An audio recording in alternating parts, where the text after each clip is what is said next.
वाहिगुरू जी का खालसा वाहिगुरू जी की फतेह। श्री गुरु ग्रंथ साहब के अंग नंबर 341 ते पहली पंक्ति है। झज्जा उर्ज सुरज नहीं जाना, रहो झजक नाही परवाना। ये मनुख ना उलझना ते आउंदा, उर्ज हुंदा उलझना, सुलझना नहीं आता है। ये झंझटां दे विच उलझते जांदा है, उहदे विच निकलण दी उसनूं जाच नहीं है। पुठे काम करके फस जाता है, फिर उस बाहर निकलदे नूं कोई राह नहीं लभदा। उर्ज उलझना ते आउंदा, सुरज नहीं जाना। वो समस्या नूं सुलझाउणा इहनूं आउंदा ही नहीं हैगा। रहियो झजक नाही परवाना, ये झिझकदा रहिंदा है, इसलिए परमात्मा दी नज़रां 'च प्रवान नहीं हुंदा। इहनूं कोई नाम जप लै झिझकी जाएगा जी, उहदे लगदा नहीं है, इसलिए परमात्मा दी नज़रां 'च प्रवान नहीं हुंदा। कत झक झक और न समझावां, झगर किए झगरो ही पावां। कत झक झक और न समझावां, कहना मैं कित्थे सिर खपाई करता रहा, दूजे ने समझाता रहा। जे मैं सिर खपाई करता, सिर खपाई ही मेरे पल्ले पैंदे, दूजे मनते तो है नहीं, मनते तो है नहीं। तुझे अपने बच्चे सिर खपाई कर मनते तो है नहीं, अपनी मर्जी करते। किन्ने किसी नूं कही जाओ, मनता नहीं है। इसलिए कहते इन्हां नाल बहस करन दा, झक्खां मारन दा, सिर खपाई करन दा कोई फायदा नहीं है, क्योंकि सिर खपाई ही पल्ले पैंदी है बंदे। नैया निकट जो घट रहो, दूर कहाँ तक जाए। कहते जिहड़ा निकट है, तुहाडे नेड़े है, तुहाडे शरीर दे विच है, घट इत्थे परमात्मा दा बदला। वो परमात्मा जो नेड़े है, ताज उसनूं छड्ड के दूर कहाँ जा। तू दूर कित्थे जाना है, उत्थे तेरे नेड़े है। जिहड़ी चीज़ नेड़े है उन्होंने छड्ड के दूरों लभन लगी है। जे मान लो मेरा पेन ड्राइंग रूम डिग पिया है, मैं सारी उम्र बैडरूम च लभदे रहो, नहीं लभेगा, क्योंकि उत्थे है ही नहीं है। पुरातन जमाने च लोगों को पता ही नहीं सी कि रब कित्थे रहिंदा है, भटकते रहिंदे सन सालां बधी। यही कारण है घर बार छड़ के जंगलों चले गए, कोई पहाड़ों की गुफावां चले गए। उन्होंने पता ही नहीं सी कि तेरे अंदर ही परमात्मा है। वो तो बात तू शुभ कर्म करी जा, नाम जपी जा, तू जिथे है उत्थे मिल जाएगा। किते जाण की तो लोड़ ही नहीं, घर बार छड्डण की लोड़ नहीं, बाल बच्चे छड्डण की लोड़ नहीं। किसी जी दे लई माड़ा कम नहीं करना, बस जो मर्जी पिया, चाहे धी है चाहे पुत्र है। कोई गलत काम नहीं करना, तो नाम जपी जाना, बस आपे एक दिन मिल जाएगा। क्योंकि जिथे भी आप हाँ रब तो उत्थे ही है। जिथे हर आराधी है, तिथे हर मित्र सहाय। जिथे भी उन्होंने याद करोगे, वही मित्र बन के सहायता करता है। ये तो फिर भगत आए हिंदुस्तान च, उसके बाद गुरु आए, फिर जाके लोगों को हौली हौली ज्ञान होया।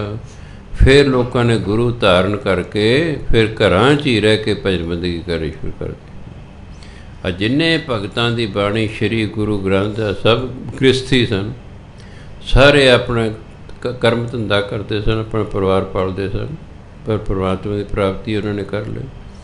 किन्ने सिख हुण तक होए ने दसम पातशाह तो बाद, जिन्हों ने अपने परिवारां च रह के परमात्मा की प्राप्ति कर ली है। तो कहते तो नेड़े है।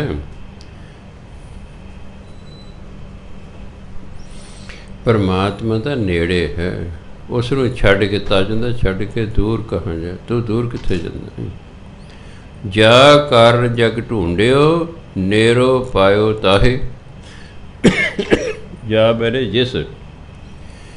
जिस लिए सारे संसार च लभदे रहे, जिन्हों उन्होंने कह नेड़े ही पा लिया, उसनूं नेड़े ही पा लिया। बाबा फरीद जी किन्ने साल बाहर तपस्या जंगलों च करते रहे, नहीं गल बनी।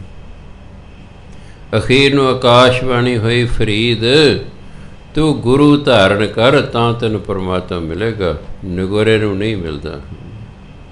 फिर उन्होंने गुरु धारण किया, फिर परमात्मा की प्राप्ति हुई। फिर उन्हें अपनी बाणी च लिखा, फरीदा जंगल जंगल क्या भवें, वण कंडा मोड़े, वसी रब हियालीए, जंगल क्या ढूंढे। परमात्मा कहते हिरदे च वसदा, तू जंगलों च कित्थे लभदा फिरदा है।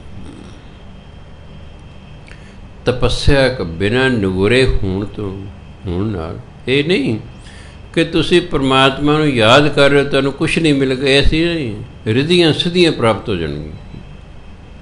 बाबा फरीद ने जदों 12 साल तपस्या की, मन जाए मां नूं मिल आवां मैं, वापस आ रहे थे, एक दरख्त हेठां लेटे हुए सन, उस ते चिड़ियां बैठियां सन, वो ची ची करन लग पईयां। फरीद की नींद टुट गई, कहंदे ए चिड़ियो मर जाओ। जद क्या चिड़ियो मर जाओ, वो चड़म करके सारे दरख्त हेठा डिग पई। पहला तो बाबा फरीद जी खुश है भी मेरे कितनी ताकत आ गई है, मैं सैकड़े नूं मार सकता हाँ। फिर आया भी ओहो इन्हां तो बेचारे ची ची करनी सी, इन्हां नूं की पता ए चिड़ियो जिउंदियां हो जाओ। वो फुर करके उड़ गई, फुर करके उड़ गई, अंदर हौमे पैदा हो गए। ये बड़ा स्यापा है। कोई भी गुण प्राप्त बंदे नूं हो जाए फिर वो हौमे करता है। चलो जी, कहते मेरे वर्गा भी कोई होवेगा, जे भाई जोगा नूं हो गया, मेरे वर्गा भी कोई सिख होवेगा।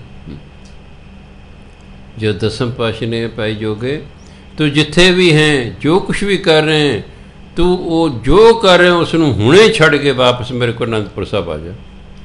चौथी ला पढ़न लगे सी तो भाई जोगा चिट्ठी मिल गई, जोगा सिया तो जिथे भी हैं जो भी कर रहे हैं तो उसको छड़ के तुरंत आनंदपुर साहब। उन्हें चौथी ला बिच छड़ती सी, तो राह चाहते हमें हो गई भी जोगा सिया तेरे वर्गा भी कोई सिख होना। ये बड़ा स्यापा है। जो फिर हमें आती फिर परमात्मा नहीं मिलता। बाबा फरीद जी ने हमें हो गई, तुरे आ रहे, एक खूह आ गया, एक लड़की नौजवान लड़की पानी भर रही है तो डोल रही पानी दे। बाबा फरीद जी कहते भी बेटा मैनू पानी पिला दे। कहते बाबा ठहर जा, वो डोली जा रहे पानी, उन्होंने पिलाती नहीं। बाबा फरीद नूं हमें हो गई, कह तू मैनू प्यास ले, तू मैनू पानी नहीं पिलाती, डोल रही हैं। कहते बाबा ये चिड़ियाँ मर जाओ, चिड़िया ज्यों पो नहीं हैगा, ठहर जा।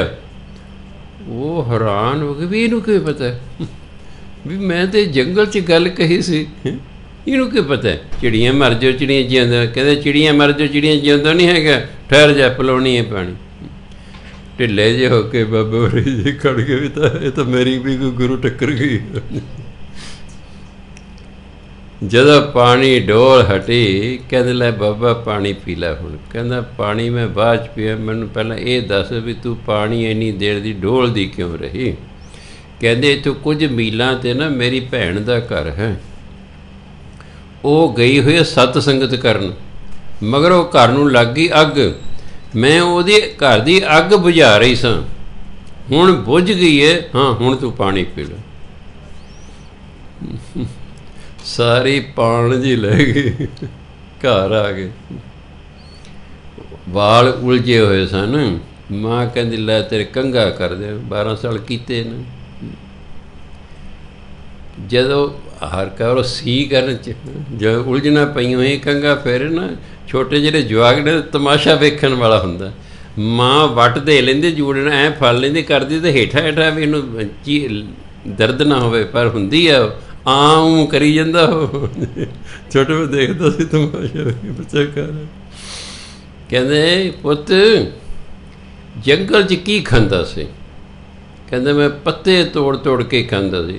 कह जे तू पत्ता तोड़दा सी बूटे नूं दर्द नहीं सी हुंदा, उन्होंने दर्द नहीं सी हुंदा, हुण तू सी करदा। किन्ने घर रहना सी, जूड़ा इकट्ठा किया फिर तुर पिया। 24 ਸਾਲ ਲੱਗਾ ਰਿਹਾ, ਨਹੀਂ ਗੱਲ ਬਣੀ, ਰਿੱਧੀਆਂ ਸਿੱਧੀਆਂ ਪ੍ਰਾਪਤ ਹੋ ਕੇ ਪਰਮਾਤਮਾ ਦੀ ਪ੍ਰਾਪਤੀ ਨਹੀਂ ਹੋਈ। ਫਿਰ ਗੁਰੂ ਧਾਰਨ ਕੀਤਾ, ਫਿਰ ਮਿਲੇ। ਅਗਰ ਤੁਸੀਂ ਬਾਣੀ ਪੜ੍ਹੀ ਜਾ ਰਹੇ ਹੋ, ਵਾਹਿਗੁਰੂ ਵਾਹਿਗੁਰੂ ਕਰੀ ਜਾਓ, ਐਵੇਂ ਨਹੀਂ ਜਾਏਗਾ। ਇਹ ਇਸ ਨੂੰ ਤਾਂ ਫਲ ਦੇਣਾ ਹੀ ਦੇਣਾ, ਪਰ ਪਰਮਾਤਮਾ ਨਹੀਂ ਮਿਲੇਗਾ ਜੇ ਤੁਸੀਂ ਨਿਗੋਰੇ ਹੋ ਤਾਂ। ਜੇ ਪਰਮਾਤਮਾ ਚਾਹੀਦਾ ਫਿਰ ਗੁਰੂ ਵਾਲੇ ਹੋਣਾ ਹੀ ਹੋਣਾ ਪੈਣਾ ਹੈ। ਹਾਂ, ਨਹੀਂ ਪਰਮਾਤਮਾ ਚਾਹੀਦਾ ਫਿਰ ਠੀਕ ਹੈ, ਇਸੇ ਤਰ੍ਹਾਂ ਰਹੀ ਜੋ, ਆਪਣਾ ਬਾਣੀ ਪੜ੍ਹੀ ਜੋ। ਸੋ ਕਬੀਰ ਸਾਹਿਬ ਕਹਿੰਦੇ, ਜਾ ਕਾਰਨ ਜਗ ਢੂੰਡਿਓ, ਨੇਰੋ ਹੁੰਦਾ ਨੇੜੇ, ਪਾਇਓ ਤਾਹੇ ਤਾਹੇ ਉਸ ਨੂੰ। ਕਹਿੰਦੇ ਜਿਸ ਨੂੰ ਪਾਉਣ ਲਈ ਸਾਰਾ ਸੰਸਾਰ ਢੂੰਡਿਆ, ਉਹਨੂੰ ਤਾਂ ਕਦੇ ਨੇੜੇ ਹੀ ਪਾ ਲਿਆ, ਤਾਂ ਅੰਦਰ ਹੀ ਸੀ ਨਾ। ਟਟਾ ਬਿਗਟ ਘਾਟ ਘਟ ਮਾਹੀ। ਸਮਾਂ ਪਾ ਕੇ ਜੇ ਸ਼ਬਦ ਹੈ ਟਟਾ, ਇਹ ਬੈਡ ਸੈਂਸ ਹੋ ਗਿਆ, ਫਿਰ ਇਹ ਥਾਂ 'ਤੇ ਟੈਂਕਾ ਬਣਾ ਲਿਆ। ਨਹੀਂ ਤਾਂ ਪਹਿਲਾਂ ਟਟਾ ਠੱਠਾ ਡੱਡਾ ਢੱਡਾ ਐਂ ਬੋਲਦੇ ਸੀ। ਤਾਂ ਗੁਰੂ ਬਾਰੇ ਲਿਖਿਆ ਨਾ, ਕਬੀਰ ਸਾਹਿਬ ਨੇ ਲਿਖੋ ਤੇ ਇਸ ਤਰ੍ਹਾਂ ਬੋਲਦੇ ਸੀ। ਅਸੀਂ ਆਪ ਕੁਝ ਸ਼ਬਦਾਂ ਦੀ ਬੈਡ ਸੈਂਸ ਲੈ ਜਾਂਦੇ ਉਸ ਨੂੰ। ਬਾਹਮਣ, ਗੁਰੂ ਮਹਾਰਾਜ ਨੇ ਕੋਈ ਨਰਾਦਰੀ ਕਰ ਲਈ, ਬਾਹਮਣ ਨਹੀਂ ਸ਼ਬਦ ਵਰਤਿਆ। ਉਦੋਂ ਸਤਿਕਾਰਯੋਗ ਸ਼ਬਦ ਸੀ। ਹੁਣ ਬਾਹਮਣ ਬੈਡ ਸੈਂਸ 'ਚ ਹੋ ਗਿਆ। ਬਿਨ ਕਰਤੂਤੀ, ਕਰਤੂਤਾਂ ਤੋਂ ਬਿਨਾਂ ਪਰਮਾਤਮਾ ਨਹੀਂ ਮਿਲਦਾ। ਉਦੋਂ ਅਸੀਂ ਵੀ ਸ਼ੁਭ ਕਰਮਾਂ ਤੋਂ ਬਿਨਾਂ। ਅੱਜ ਜਾਣਦਾ ਮੈਂ ਤੇਰੀ ਇਹ ਕਰਤੂਤਾਂ, ਬੈਡ ਸੈਂਸ 'ਚ ਹੋ ਗਿਆ ਕਿ ਨਹੀਂ? ਅੱਜ ਸ਼ਬਦ ਇਹ ਬੈਡ ਸੈਂਸ 'ਚ ਹੋ ਗਿਆ। ਇਸ ਲਈ 35 ਵਾਲਿਆਂ ਨੇ ਬੋਲਣ ਵੇਲੇ ਨੂੰ ਟੈਂਕਾ ਬਣਾਤਾ। ਟੈਂਕਾ ਠੱਠਾ ਡੱਡਾ ਢੱਡਾ ਐ।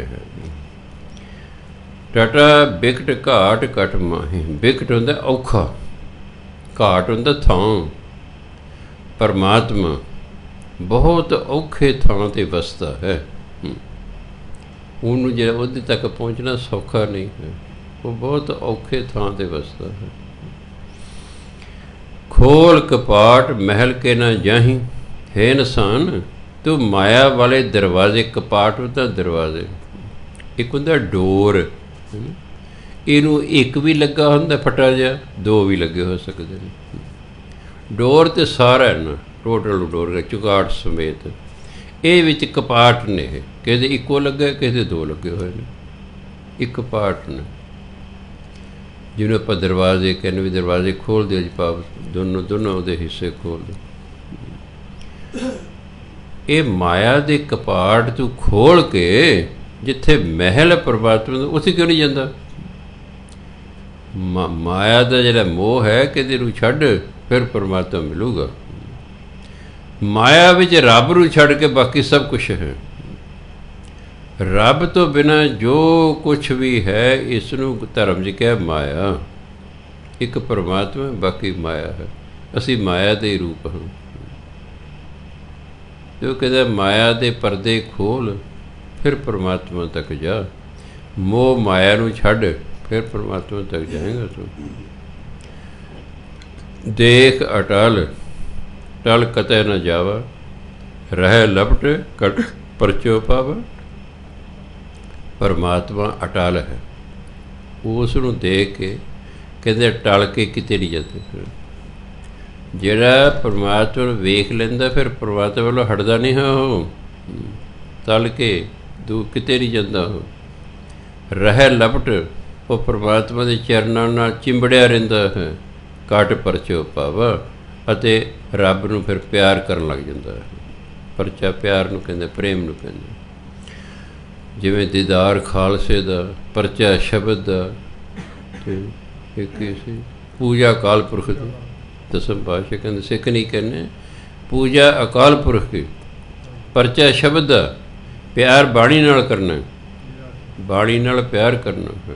ਅਤੇ ਜੇ ਦੀਦਾਰ ਕਰਨਾ ਹੈ ਤਾਂ ਖਾਲਸੇ ਦਾ ਕਰਨਾ, ਕਿਉਂਕਿ ਖਾਲਸੇ ਮੈਂ ਹਾਂ ਕਰੋ ਨਿਵਾਸ। ਕਹਿੰਦੇ ਖਾਲਸੇ ਦੇ ਦਰਸ਼ਨ ਮੇਰੇ ਹੀ ਦਰਸ਼ਨ ਹਨ।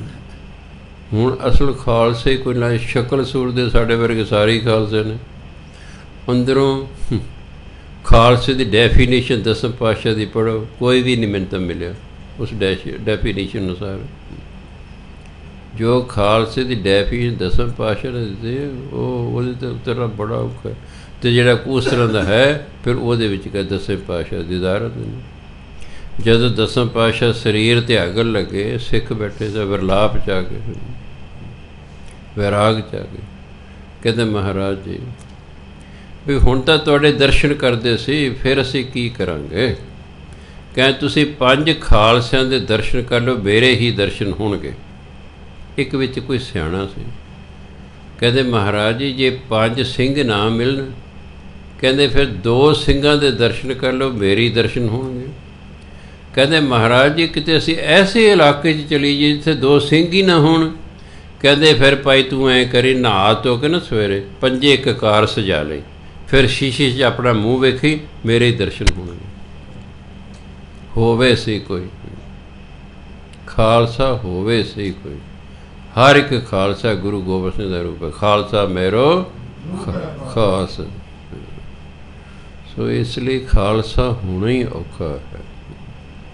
ਕਿਸੇ ਪ੍ਰਕਾਰ ਦੀ ਵੀ ਬੁਰਾਈ ਅੰਦਰ ਨਹੀਂ ਹੋਣੀ ਚਾਹੀਦੀ, ਅਤੇ ਪੂਰਾ ਭਜਨ ਬੰਦਗੀ ਕਰਨ ਵਾਲਾ ਬੰਦਾ ਚਾਹੀਦਾ ਹੈ। ਸੋ ਤਾਂ ਕਹਿੰਦੇ ਫਿਰ ਤਾਂ ਘਰ ਦੇ ਵਿੱਚ ਹੀ ਪਰਚਾ, ਇਸ ਸਰੀਰ ਦੇ ਵਿੱਚ ਪਿਆਰ ਪੈ ਜਾਂਦਾ ਰੱਬ ਦੇ ਨਾਲ। ਠੱਠਾ ਇਹ ਦੂਰ ਠੱਗ ਨੀਰਾ, ਠੱਗ ਨੀਰਾ। ਤੁਸੀਂ ਕਈ ਵਾਰੀ ਗਰਮੀਆਂ ਦੇ ਮੌਸਮ 'ਚ ਰੇਤਲੇ ਇਲਾਕੇ ਚਲੇ ਜਾਓ, ਦੂਰ ਵੇਖੋ ਤੁਹਾਨੂੰ ਇਹ ਲੱਗੇਗਾ ਉੱਥੇ ਪਾਣੀ ਹੈ, ਜਦੋਂ ਉੱਥੇ ਜਾਓਗੇ ਉੱਥੇ ਪਾਣੀ ਨਹੀਂ ਹੈ। ਉਹਨੂੰ ਕਹਿੰਦੇ ਠੱਗ ਨੀਰਾ। ਮੈਂ ਇੱਕ ਵਾਰੀ ਲੁਧਿਆਣੇ ਤੋਂ ਜਾ ਰਿਹਾ ਦਾਖੇ ਵੱਲ ਨੂੰ, ਜੀ ਫਿਰੋਜ਼ਪੁਰ ਵਾਲੀ ਸੜਕ 'ਤੇ, ਧੁੱਪ ਹੈ ਸਖਤ, ਕੋਈ ਬੱਦਲ ਨਹੀਂ, ਦੂਰੋਂ ਬੱਸ 'ਚ ਬੈਠਾ ਮੈਨੂੰ ਐਂ ਲੱਗਿਆ ਜਿਵੇਂ ਸੜਕ 'ਤੇ ਪਾਣੀ ਖੜ੍ਹਾ, ਜਦ ਬੱਸ ਉੱਥੇ ਕਹੇ ਪਾਣੀ ਕੋਈ ਨਹੀਂ।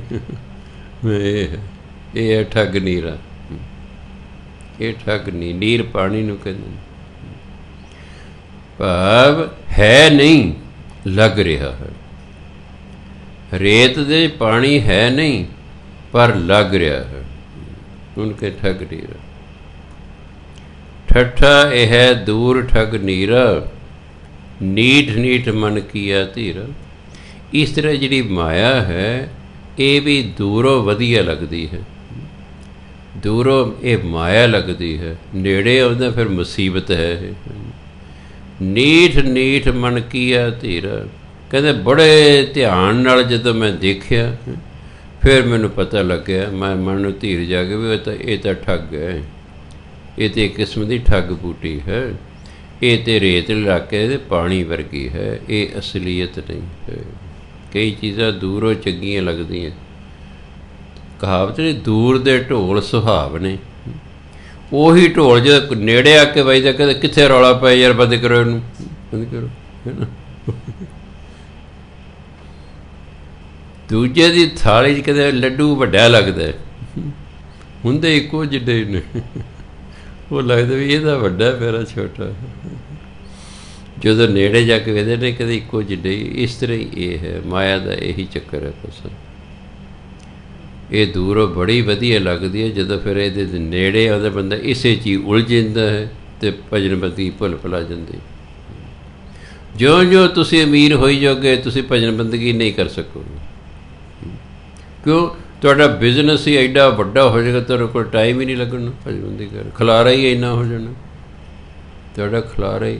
ਬੜੇ ਸਾਲਾਂ ਦੀ ਗੱਲ ਹੈ, ਜਦੋਂ ਇਹ ਨਵਾਂ 1992 ਸਿਸਟਮ ਚੱਲਿਆ, ਐਤਵਾਰ ਨੂੰ ਪ੍ਰੋਗਰਾਮ ਹੁੰਦਾ ਸੀ, ਸ਼ਨੀਚਰਵਾਰ ਨੂੰ ਮੈਂ ਦੁੱਧ ਲੈਣ ਚਲੇ ਗਿਆ ਕੋਹਲੀ ਸਵੀਟਸ ਵਾਲਿਆਂ ਤੋਂ। ਚਲੋ ਉਹ ਥੋੜ੍ਹਾ ਲੇਟ ਹੋ ਗਿਆ, ਦੁੱਧ ਹੀ ਆਉਣਾ ਸੀ ਤਾਜ਼ਾ, ਫਿਰ ਉਹਨਾਂ ਸਾਨੂੰ ਦੇਣਾ ਸੀ। ਗੱਲਾਂ ਪੱਤਾਂ ਲੱਗੇ ਕਰਨ। ਕਹਿ ਤੁਸੀਂ ਕੀ ਕੰਮ ਕਰਦੇ? ਮੈਂ ਟੀਚਰ ਲੱਗਾ ਹਾਂ। ਕਹਿੰਦੇ ਤੁਸੀਂ ਸਾਡੇ ਤੋਂ ਕਿਤੇ ਸੁਖੀ ਹੋ। ਮੈਂ ਬੜਾ ਹੈਰਾਨ, ਪਰ ਮੈਂ ਮਖੌਲ ਕੇ ਵੱਡੇ ਉਦੋਂ ਜਿਉਂਦੇ ਸਨ ਇਹਨਾਂ ਮੁੰਡਿਆਂ, ਫਾਦਰ ਦੇ ਫਾਦਰ। ਕੁਝ ਮੈਂ ਜੀ ਤੁਹਾਡੇ ਤੋਂ ਮੈਂ ਕਿਵੇਂ ਸੁਖੀ ਹਾਂ? ਮੈਂ ਤੁਸੀਂ ਤਾਂ ਲਓ ਕਰੋੜਾਪਤੀ ਹੋ, ਕਿੱਥੇ ਸਾਨੂੰ ਤਾਂ ਥੋੜ੍ਹੀ ਤਨਖਾਹ ਮਿਲਦੀ ਹੈ। ਨਹੀਂ ਕਹਿ ਤੁਹਾਡੇ ਕਿੰਨੇ ਵਜੇ ਸਕੂਲ ਦੀ ਡਿਊਟੀ ਹੈ? ਮੈਂ ਜੀ ਸਵੇਰੇ 8 ਵਜੇ ਤੋਂ ਲੈ ਕੇ ਦੁਪਹਿਰ ਦੇ 2 ਵਜੇ ਤੱਕ। ਕਹਿੰਦੇ ਮਾਸਟਰ ਜੀ ਅਸੀਂ 11 ਵਜੇ ਦੁਕਾਨ ਬੰਦ ਕਰਦੇ, ਰਾਤ ਨੂੰ 11:30 12 ਵਜੇ ਪਹੁੰਚਦੇ, ਫਿਰ ਜਾ ਕੇ ਨਹਾਉਂਦੇ ਧੋਂਦੇ ਹਾਂ, रोटी खांदे ਨੂੰ 1 ਵਜ ਜਾਂਦਾ, ਫਿਰ ਅਸੀਂ 2, ਫਿਰ ਅਸੀਂ ਚਾਰੇ ਭਰਾ ਇਕੱਠੇ ਹੁੰਦੇ ਹਾਂ, ਹਿਸਾਬ ਕਿਤਾਬ ਕਰਦੇ ਹਾਂ, ਫਿਰ ਅਗਲੇ ਦਿਨ ਦਾ ਪ੍ਰੋਗਰਾਮ ਬਣਾਉਣੇ ਵੀ ਕੱਲ੍ਹ ਨੂੰ ਕੀ ਕੁਛ ਕਰਨਾ ਹੈ। ਐਂ ਹੀ ਸਾਨੂੰ 2, 2:30 ਵਿੱਚ ਵੱਜ ਜਾਂਦੇ ਨੇ। ਜਦੋਂ ਸੌਂ ਕੇ ਉੱਠਦੇ ਹਾਂ ਅਗਲੇ ਦਿਨ ਦੀ ਚਿੰਤਾ, ਚਲੋ ਵੀ ਦੁਕਾਨ ਖੋਲ੍ਹੀ, ਚਲੋ ਵੀ ਆ। ਸਾਨੂੰ ਤਾਂ ਕਹਿੰਦੇ ਆਰਾਮ ਹੀ ਕੋਈ ਨਹੀਂ, ਤੁਹਾਨੂੰ ਕੋਈ ਚਿੰਤਾ ਤਾਂ ਨਹੀਂ, ਤਨਖਾਹ ਤੁਹਾਨੂੰ ਮਿਲ ਜਾਣੀ, ਬਸ ਤਾਂ ਡਿਊਟੀ 'ਤੇ ਆ। ਇਸ ਕਰਕੇ ਜਿੱਡਾ ਵੱਡਾ ਸਿਰ ਕਹਿੰਦੇ ਓਡੀ ਵੱਡੀ ਸਿਰਦਰਦੀ, ਭਾਵ ਜਿੰਨੀ ਤੁਹਾਡੀ ਜ਼ਿਆਦਾ ਜ਼ਿੰਮੇਵਾਰੀ ਓਨੀ ਵੱਡੀ ਸਿਰਦਰਦੀ। ਅਤੇ ਜਿੱਥੇ ਸਿਰਦਰਦੀ ਉੱਥੇ ਭਜਨ ਬੰਦਗੀ ਨਹੀਂ ਹੋ ਸਕਦੀ। ਆ ਜਿਹੜਾ ਨੌਕਰੀ ਪੇਸ਼ੇ ਵਾਲਾ ਤਬਕਾ ਹੈ, ਦਰਮਿਆਨਾ ਤਬਕਾ ਹੈ, ਇਹੀ ਭਜਨ ਬੰਦਗੀ ਕਰ ਸਕਦਾ। ਜਿਹੜਾ ਅਤੀ ਗਰੀਬ ਉਹ ਨਹੀਂ ਕਰ ਸਕਦਾ। ਸਾਰਾ ਦਿਨ ਮਜ਼ਦੂਰੀ ਕਰਕੇ ਸ਼ਾਮ ਨੂੰ ਥੱਕਿਆ ਟੁੱਟਿਆ ਹੁੰਦਾ, ਨਹਾ ਕੇ ਰੋਟੀ ਪਾਣੀ ਖਾ ਕੇ ਸੌਂ ਜਾਂਦਾ, ਸਵੇਰੇ ਉੱਠਦਾ, ਫਿਰ ਰੋਟੀ ਪਾਣੀ ਖਾਧਾ, ਤੁਰ ਗਿਆ ਡਿਊਟੀ ਆਪਣੇ ਵੀ ਦਿਹਾੜੀ ਕਰਨ ਦੇ। ਉਹਦੇ ਕੋਲ ਵੇਲ ਨਹੀਂ ਹੈਗੀ। ਅਮੀਰ ਹੈ ਬਹੁਤਾ, ਉਹਦੇ ਕੋਲ ਕੋਈ ਵੇਲ ਨਹੀਂ ਹੈ। ਕਿਉਂਕਿ ਮੇਰੇ ਕੋਲ ਤਾਂ ਸਿਰ ਖੁਰਕਣ ਦੀ ਵੇਲ ਨਹੀਂ। ਕਿਸੇ ਦੁਕਾਨਦਾਰ ਨੂੰ ਕਹਿੰਦੇ ਜੀ ਆ ਕੇ ਸਤਸੰਗ ਕਰਿਆ ਕਰੋ, ਉਹ ਕਹਿੰਦੇ ਕਿੱਥੇ ਜੀ, ਉਹ ਆਹੀ ਤਾਂ ਸਾਡਾ ਸਮਾਨ ਵੇਚਣ ਦਾ ਵੇਲਾ ਹੈ। ਉਹਨਾਂ ਕੋਲ ਕੋਈ ਟਾਈਮ ਨਹੀਂ। ਸਾਡੀ ਗੁੱਡ ਲੱਕ ਹੈ ਕਿ ਅਸੀਂ ਨਾ ਬਹੁਤੇ ਅਮੀਰ ਨਾ ਬਹੁਤੇ ਗਰੀਬ, ਆ ਬੈਠੇ ਆਰਾਮ ਨਾਲ ਭਜਨ ਬੰਦਗੀ ਕਰਦੇ, ਮੌਜਾਂ ਕਰਦੇ ਹਾਂ। ਸੋ ਇਸ ਲਈ ਇਹ ਆਪਾਂ ਨੂੰ ਦੂਰੋਂ ਲੱਗਦਾ ਵੀ ਜੇ ਅਮੀਰ ਹੋ ਜਾਵਾਂਗੇ, ਜਿਉਂ-ਜਿਉਂ ਤੁਸੀਂ ਅਮੀਰ ਹੁੰਦੇ ਜਾਵੋਗੇ ਤੁਸੀਂ ਦਾਨ ਤਾਂ ਦਿੰਦੇ ਰਹੋਗੇ, ਪਰ ਤੁਸੀਂ ਆਪ ਭਜਨ ਬੰਦਗੀ ਨਹੀਂ ਕਰ ਸਕਦੇ, ਆਪ ਨਹੀਂ ਕਰ ਸਕਦੇ। ਠੀਕ ਹੈ, ਪੁੰਨ ਦਾਨ ਕਰ ਸਕਦੇ ਹੋ, ਤੁਸੀਂ ਅਖੰਡ ਪਾਠ ਕਰਾ ਸਕਦੇ ਹੋ, ਇਹੋ ਜਿਹੇ ਕਰਦੇ, ਆਪ ਨਹੀਂ ਤੁਸੀਂ ਕੁਛ ਕਰ ਸਕਦੇ। ਸੋ ਕਹਿੰਦੇ ਜਦੋਂ ਇਸ ਠੱਗ ਨੀਰੇ ਨੂੰ ਮੈਂ ਬੜੇ ਧਿਆਨ ਨਾਲ ਦੇਖਿਆ, ਨੀਠ ਧਿਆਨ, ਫਿਰ ਮੇਰੇ ਮਨ ਨੂੰ ਧੀਰਜ ਆ ਗਿਆ ਕਿ ਇਹ ਕਬੀਰ ਤੂੰ ਜਿੱਥੇ ਹੈ ਉੱਥੇ ਠੀਕ ਹੈ, ਉੱਥੇ ਠੀਕ ਹੈ। ਹਾਂ, ਨੀਠ ਸੰਜਾਲਕ ਹੈ, ਇਹ ਨਿੱਠ ਕੇ ਕੰਮ ਕਰ ਰਿਹਾ ਵੀ ਪੂਰੀ ਜੱਦੋ ਜਹਿਦ ਨਾ ਹੁੰਦੀ। ਬੜਾ ਧਿਆਨ ਨਾਲ ਜਦ ਮੈਂ ਕਦੇ ਦੇਖਿਆ, ਜਿਹਨੇ ਠੱਗ ਠੱਗਿਆ ਸਗਲ ਜਗ ਖਾਵਾ। ਜਿਸ ਠੱਗ ਨੇ ਪਾ ਮਾਇਆ ਨੇ ਇਸ ਸੰਸਾਰ ਨੂੰ ਠੱਗ ਲਿਆ ਨਾ, ਇਹ ਮਾਇਆ ਸੰਸਾਰ ਨੂੰ ਖਾ ਰਹੀ ਹੈ, ਇਹ ਸਾਰੇ ਸੰਸਾਰ ਨੂੰ ਖਾ ਰਹੀ ਮਾਇਆ। ਸੋ ਠੱਗ ਠੱਗਿਆ ਠੌਰ ਮਾਨਾਵਾ। ਜਿਹੜਾ ਮਾਇਆ ਰੂਪੀ ਠੱਗ ਨੂੰ ਠੱਗ ਲੈਂਦਾ ਹੈ ਉਹਦਾ ਮਨ ਥਾਂ ਟਿਕਾਣੇ ਆ ਜਾਂਦਾ, ਉਹ ਭਟਕਣੋਂ ਬੰਦ ਹੋ ਜਾਂਦਾ। ਇਸ ਮਾਇਆ ਨੇ ਸਾਰਿਆਂ ਨੂੰ ਠੱਗ ਰੱਖਿਆ ਕਿ ਜਿਹੜਾ ਮਾਇਆ ਨੂੰ ਠੱਗ ਲੈ ਉਹਦੇ ਮਨ ਨੂੰ ਸ਼ਾਂਤੀ ਆ ਜਾਂਦੀ, ਉਹ ਟਿਕ ਜਾਂਦਾ, ਠੌਰ ਇੱਕ ਥਾਂ 'ਤੇ ਆ ਜਾਣਾ। ਡੱਡਾ ਡਰ ਉਪਜੇ ਡਰ ਜਾਈ, ਡਰ ਰੱਬੀ ਡਰ। ਜਿਹਦੇ ਅੰਦਰ ਰੱਬੀ ਡਰ ਪੈਦਾ ਹੋ ਗਿਆ ਨਾ, ਉਹਦਾ ਸੰਸਾਰਿਕ ਡਰ ਖਤਮ ਹੋ ਜਾਂਦਾ। ਧਰਮ ਕਹਿੰਦਾ ਜਿਹੜਾ ਰੱਬ ਤੋਂ ਡਰਦਾ ਉਹ ਕਿਸੇ ਤੋਂ ਨਹੀਂ ਡਰਦਾ, ਅਤੇ ਜਿਹੜਾ ਰੱਬ ਤੋਂ ਨਹੀਂ ਨਾ ਡਰਦਾ ਉਹ ਧਿਰ ਤੋਂ ਡਰਦਾ ਹੈ। ਆ ਜਿੰਨੇ ਸ਼ਹੀਦ ਹੋਏ ਸਿਰ ਰੱਬ ਤੋਂ ਡਰਦੇ ਸਨ, ਸੰਸਾਰ ਦੀ ਕੋਈ ਤਾਕਤ ਉਹਨਾਂ ਡਰਾ ਨਹੀਂ ਸਕੀ। ਤਤੀਆਂ ਤਵੀਆਂ 'ਤੇ ਬਿਠਾਤਾ, ਉਹਨਾਂ ਡਰ ਕੇ ਨਹੀਂ ਕਿਹਾ ਮੈਨੂੰ ਨਾ ਬਿਠਾਓ ਜੇ ਮੈਂ ਮੁਸਲਮਾਨ ਬਣਦਾ। ਨੋ, ਉਹ ਸੰਸਾਰ ਤੋਂ ਡਰੇ ਹੀ ਨਹੀਂ ਹੋ, ਕਿ ਉਹ ਸਿਰਫ ਰੱਬ ਤੋਂ ਡਰਦੇ ਸਨ। ਅਤੇ ਜਿਹੜਾ ਰੱਬ ਤੋਂ ਨਹੀਂ ਡਰਦਾ ਉਹ ਧਿਰ ਤੋਂ ਡਰਦਾ। ਡੱਡਾ ਡਰ ਉਪਜੇ ਡਰ ਜਾਈ। ਜਦੋਂ ਰੱਬੀ ਡਰ ਅੰਦਰ ਪੈਦਾ ਹੁੰਦਾ, ਸੰਸਾਰਿਕ ਡਰ ਖਤਮ ਹੋ ਜਾਂਦਾ ਹੈ। ਤਾਂ ਡਰ ਮੈਂ ਡਰ ਰਿਹਾ ਸਮਾਈ। ਫਿਰ ਸੰਸਾਰਿਕ ਜਿਹੜਾ ਡਰ ਹੈ ਇਹ ਰੱਬੀ ਡਰ ਦੇ ਵਿੱਚ ਹੀ ਲੀਨ ਹੋ ਜਾਂਦਾ, ਮੈਨੂੰ ਡਰ ਤੋਂ ਰਹਿਤ ਹੋ ਜਾਂਦਾ। ਜੋ ਡਰ ਡਰੇ ਤਾਂ ਫਿਰ ਡਰ ਲੱਗ ਗਿਆ। ਕਹਿੰਦਾ ਜਿਹੜਾ ਲੋਕਾਂ ਦੇ ਡਰ ਤੋਂ ਡਰਦਾ ਨਾ, ਉਹਨੂੰ ਵਾਰੀ ਵਾਰੀ ਡਰ ਲੱਗੀ ਜਾਂਦਾ। ਜਿਹੜਾ ਰੱਬ ਤੋਂ ਨਹੀਂ ਡਰਦਾ ਅਤੇ ਲੋਕਾਂ ਤੋਂ ਡਰਦਾ, ਉਹ ਤਾਂ ਫਿਰ ਵਾਰੀ ਵਾਰੀ ਡਰਦਾ ਹੀ ਰਹਿੰਦਾ ਹੈ। ਨਿਡਰ ਹੁਆ ਡਰ ਉਰ ਹੋਏ ਭਾਗਾ। ਉਰ ਹੁੰਦਾ ਹਿਰਦੇ 'ਚ। ਜਦੋਂ ਬੰਦਾ ਨਿਡਰ ਹੋ ਜਾਂਦਾ ਹੈ ਤਾਂ ਹਿਰਦੇ ਦੇ ਵਿੱਚ ਡਰ ਦੌੜ ਜਾਂਦਾ ਹੈ। ਨਿਡਰ ਕਦੋਂ ਹੁੰਦਾ? ਨਿਰਭਉ ਕਦੋਂ ਹੋਏਗਾ ਬੰਦਾ? ਨਿਰਭਉ ਜਪੈ ਸਗਲ ਪਾਉ। ਪਰਮਾਤਮਾ ਦਾ ਨਾਮ ਜਪਦਿਆਂ ਜਪਦਿਆਂ ਜਪਦਿਆਂ ਜਪਦੇ ਇੱਕ ਐਸੀ ਅਵਸਥਾ 'ਤੇ ਮਨੁੱਖ ਪਹੁੰਚ ਜਿੱਥੇ ਉਹਦਾ ਸੰਸਾਰ ਡਰ ਖਤਮ ਹੋ ਜਾਂਦਾ ਹੈ। ਉਹਨੂੰ ਦੁਸ਼ਮਣ ਮਾਰ ਸਕਦੇ ਨੇ, ਝੁਕਾ ਨਹੀਂ ਸਕਦੇ। ਤਤੀਆਂ ਤਵੀਆਂ 'ਤੇ ਬਿਠਾ ਸਕਦੇ ਨੇ, ਦੇਗਾਂ 'ਚ ਉਬਾਲ ਸਕਦੇ ਨੇ, ਆਰੇ ਨਾਲ ਚੀਰ ਸਕਦੇ ਨੇ, ਬੰਦ ਕੱਟ ਸਕਦੇ ਨੇ, ਉਹਨਾਂ ਦੇ ਬੱਚਿਆਂ ਦੇ ਟੁਕੜੇ ਕਰ ਕਰਕੇ ਝੋਲੀਆਂ 'ਚ ਪਾ ਸਕਦੇ ਨੇ, ਪਰ ਉਹਨਾਂ ਨੂੰ ਡਰਾ ਨਹੀਂ ਸਕਦੇ। ਸੰਸਾਰਕ ਡਰ ਹੀ ਖਤਮ ਹੋ ਜਾਂਦਾ। ਇਹੋ ਜਿਹੇ ਥੋੜ੍ਹੇ ਹੀ ਲੋਕ ਹੁੰਦੇ ਨੇ। ਜਦੋਂ ਅਰਦਾਸ ਹੀ ਕਰੀਦੀ ਜਾਂ ਸੁਣੀ ਦੀ ਬੰਦਾ ਦੰਗ ਰਹਿ ਜਾਂਦਾ ਹੈ। ਕਮਾਲ ਹੈ ਯਾਰ। ਐਸੇ ਲੋਕ ਵੀ ਹੋਏ ਵੀ ਸਵਾ ਮਣ ਪੀਸ ਰਹੇ ਨੇ। ਖੰਨੀ ਰੋਟੀ ਦਾ ਚੌਥਾ ਹਿੱਸਾ, ਸਿਰਫ ਇੰਨੀ ਰੋਟੀ ਖਾਣ ਨੂੰ ਮਿਲਦੀ ਹੈ। ਇੱਕ ਪਿਆਲਾ ਪਾਣੀ ਦਾ ਮਿਲਦਾ 24 ਘੰਟਿਆਂ 'ਚ, ਅਤੇ ਸਵਾ ਮਣ ਕਹਿੰਦੇ ਦਾਣੇ ਪੀਹੋ ਚੱਕੀ 'ਤੇ। ਫਿਰ ਵੀ ਉਹ ਮੁਸਲਮਾਨ ਨਹੀਂ ਬਣਦੀਆਂ। ਫਿਰ ਉਹਨਾਂ ਦੇ ਬੱਚਿਆਂ ਨੇ ਲੱਤਾਂ ਫੜ ਕੇ ਵਿਚਾਲੇ ਪਾੜ ਦਿੱਤਾ ਜਾਂਦਾ। ਹੁਣ ਬਣੋਗੀਆਂ? ਕਹਿੰਦੇ ਨਹੀਂ ਬਣਦੀਆਂ। ਉਹਨਾਂ ਦੇ ਟੁਕੜੇ ਕਰਕੇ ਉਹਨਾਂ ਦੇ ਗਲ 'ਚ ਪਾਤੇ ਬੱਚਿਆਂ ਦੇ, ਕਹਿੰਦੇ ਨਹੀਂ ਬਣਦੀਆਂ। ਨਹੀਂ ਬਣੀ, ਸ਼ਹੀਦ ਹੋ ਗਈਆਂ। ਇੱਕ ਵੀ ਮੁਸਲਮਾਨੀ ਨਹੀਂ ਬਣੀ। ਬਗਾਨਿਆਂ ਦਾ ਜਦੋਂ ਰਾਜ ਹੁੰਦਾ ਹੈ ਇਹੀ ਹਾਲ ਹੁੰਦਾ ਹੈ।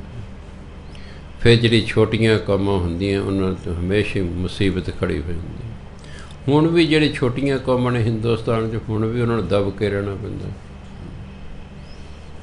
ਔਰ ਥੋੜ੍ਹਾ ਬਹੁਤਾ ਆਕੜੇ ਨਹੀਂ, ਉਹਨਾਂ 'ਤੇ ਕੋਈ ਨਾ ਕੋਈ ਮੁਕੱਦਮਾ ਚਲਾਇਆ ਨਹੀਂ।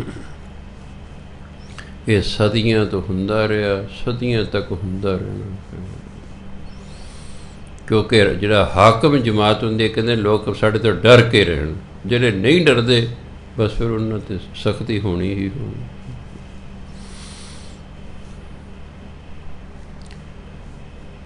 ਟੱਡਾ ਟਿਗ ਢੂੰਡੈ ਕਤ ਅੰਨ, ਟਿਗ ਹੁੰਦੀ ਥਾਂ। ਕਹਿੰਦਾ ਹੇ ਇਨਸਾਨ, ਤੂੰ ਰੱਬੀ ਥਾਂ ਨੂੰ ਹੋਰ ਕਿੱਥੋਂ ਲੱਭ ਰਿਹਾ ਹੈ? ਆਨਾ ਮੈਨੇ ਆਨ, ਹੋਰ ਥਾਂ ਤੋਂ ਕਿੱਥੇ ਲੱਭਦਾ ਹੈ? ਢੂੰਡਤ ਹੀ ਟਹਿ ਗਏ ਪ੍ਰਾਣਾ, ਜਿਹੜੇ ਹੋਰ ਥਾਵਾਂ 'ਤੇ ਰੱਬ ਨੂੰ ਢੂੰਡਦੇ ਰਹੇ ਉਹ ਥੱਕ ਗਏ। ਉਹ ਪ੍ਰਾਣ ਉਹਨਾਂ ਦੇ ਥੱਕ ਗਏ, ਉਹ ਤੋਂ ਬਾਹਰੋਂ ਨਹੀਂ ਉਹ ਲੱਭ ਸਕੇ। ਚੜ੍ਹ ਸਵੇਦ ਢੂੰਡ ਜਬ ਆਵਾ, ਸਮੇਰ ਪਰਬਤ ਜਿਹਨੂੰ ਅੱਜ ਕੱਲ੍ਹ ਹਿਮਾਲਿਆ ਪਰਬਤ ਕਹਿੰਦੇ ਨੇ। ਕਹਿੰਦੇ ਹਿਮਾਲਿਆ ਪਰਬਤ 'ਤੇ ਚੜ੍ਹ ਕੇ ਵੀ ਜਦੋਂ ਲੱਭਣ ਲੱਗੇ, ਜਦੋਂ ਵਾਪਸ ਆਏ ਫਿਰ ਕੀ ਪਤਾ ਲੱਗਾ? ਜੇ ਗੜ ਗੜਿਓ ਸੋ ਗੜ ਮੈਂ ਪਾਵਾ। ਗੜ ਮੈਨੇ ਕਿਲਾ, ਆਪ ਸਰੀਰ। ਜਿਸ ਨੇ ਸਰੀਰ ਰੂਪੀ ਕਿਲਾ ਬਣਾਇਆ ਹੈ ਉਹ ਇਸ ਸਰੀਰ ਰੂਪੀ ਕਿਲੇ 'ਚ ਹੀ ਬੈਠਾ, ਇੱਥੇ ਹੀ ਮਿਲੇਗਾ। ਜਿਹਨੇ ਸਰੀਰ ਬਣਾਇਆ ਨਾ ਉਹ ਸਰੀਰ ਦੇ ਵਿੱਚ ਹੀ ਬੈਠਾ।